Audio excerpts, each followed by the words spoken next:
Hola, me llamo Julia Almeida y soy doctora en demografía y hace 2 años que trabajo como investigadora postdoctoral en SED, trabajando especialmente con estudios en salud y mortalidad.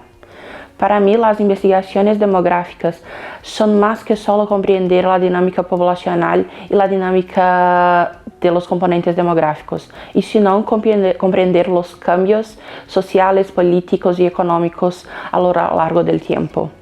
Entonces, investigaciones así pueden ser una importante fuente de información no solo para la formulación de políticas públicas, pero también para mejorar la calidad de vida de toda la gente.